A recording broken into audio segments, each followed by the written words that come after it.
शनैश्चराय शान्ताय सर्वाभीष्टप्रदायिने शरण्याय वरेण्याय सर्वेशाय नमो नमः।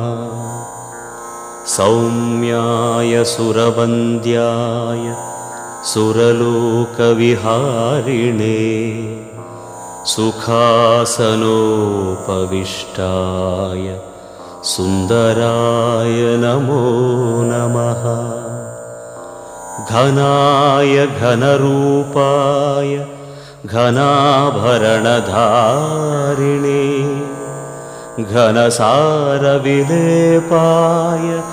खद्योताय नमो नमः।